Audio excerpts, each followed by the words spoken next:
Hello everybody and welcome. Thank you for clicking on the video. Appreciate it. We have Overcharged Delves, a complete guide coming to us from Soul So Brizzy. If you like the content, please consider subscribing, commenting, giving it a thumbs up. We just hit 100 subscribers, so thank you. Thank you. It means the most. Goal is 500. All right, so let's get into it. This is all about the Overcharged Delves.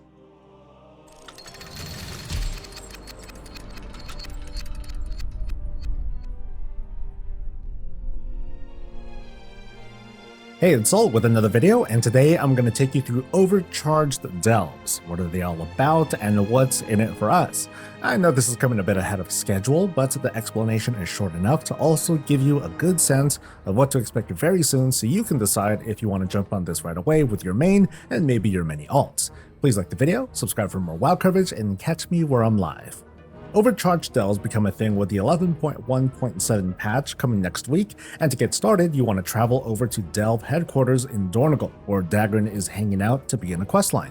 You're asked to travel to an overcharged delve, identified on the map with this electrified effect. 2 delves are overcharged each day and are on a random rotation, but only rotate between this list of delves. They add an additional layer of risk and reward, but you can still change the delve difficulty to whatever you like.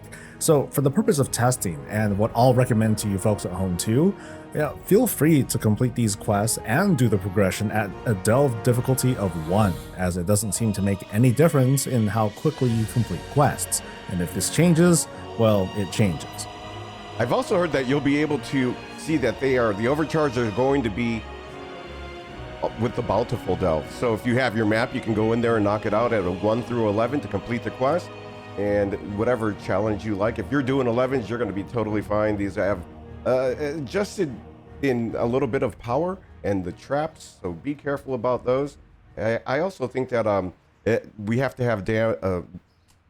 have what's his face, Bran, at 80 now.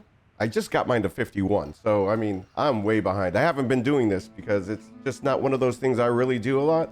But if you have a lot of alts and you want to try and get some good gear and some catch up on those, that is one of the ways to try and do it. As you do these quests, you'll quickly learn what it means for a delve to be overcharged. Some mobs will be replaced by Titan-related mobs, who are a bit tougher than the mobs native to each delve. There are also traps in the form of electric stuff on the ground and pylons that zap the crap out of you. In terms of difficulty though, if you're already able to very easily clear tier 11 delves, you're not going to see too much of a greater challenge here. Like other mid-patches since Dragonflight, this is more of a fun addition that gives some marginal player power, achievements, a mount, and a Hearthstone toy. That mount looks pretty badass. We already have the season 1 or season... Yeah, it has to be the season 1, right? We already have this, but not with the overcharged electricity on it. Very cool. Part of the feature includes a Titan console used to power up your character inside delves, and even turns the traps that I talked about into buffs. To apply upgrades to the console, you want to defeat Titan-looking mobs inside overcharged delves to obtain these Titan disc shards. From the look of it so far, you may be able to hard grind all of these shards up to the 1700 limit straight away. Titan mobs drop 2 to 3 shards, Titan rares drop 10, and completing an overcharged delve awards 30 at the end. And as a reminder, you may be able to do this with delves set to tier 1 as well. So the reality is, once these traits are fully developed, overcharged delves will actually be the easy way to clear tier 11s, and a way for those who are struggling. Now they have these new environmental advantages to get them over the hump. Now, I like this. Let me move my head, but this is the this is what you want to look like when you're trying to get these delves completed. Let me get this back a little bit. Right here, if you look down here, 100 shards equals 1 upgrade on that talent tree that you see. And then if you do your 2-3 mobs, Titan mobs, you get 10 more shards for Titan rares. You get 30 more shards for delve completion. So things to keep in mind when you're going through this. If you want to screenshot that or look for that on Wowhead, that'd be something to have, so you know exactly what it is. What do I need? You need 100 shards to upgrade. Is to get them over the hump. Now mind you, these perks only work inside delves when they're overcharged, so sorry, you're not going to be smoking the underpin with these buffs. Unless you're struggling in delves, I wouldn't prioritize hard farming for these upgrades unless you're racing to complete it, as doing so will again get you an achievement, a mount, and a Hearthstone toy. But there is some player power to take home outside of Delves. As you quest, you'll obtain an upgradable item level 684 belt with some snazzy powers you can unlock. There are a few parts to this. First, the belt ditches secondary stats in favor of a special customizable proc. You get 2 to start off with, one rains a bit of lightning down on enemies, and the other randomly zaps low health friendlies with heals. Swapping powers out is super easy. You just need to use the belt as if it's an on-use piece of gear while out of combat to open up a menu, and you can choose between any available unlocked powers. Mouse over powers you don't have to see how to unlock them, which is basically to complete the delve it's related to. The delve doesn't have to be bountiful or overcharged, and you may be able to run it as low as tier 1. While we can work on that and the delve talent tree freely, over the next few weeks we should expect weekly quests to dive into an overcharged delve given to us by Dagrin over at Delve HQ. We'll be awarded a weekly loot box, as well as an item that'll upgrade our belt up to 4 additional times to a maximum item level of 699. Nice.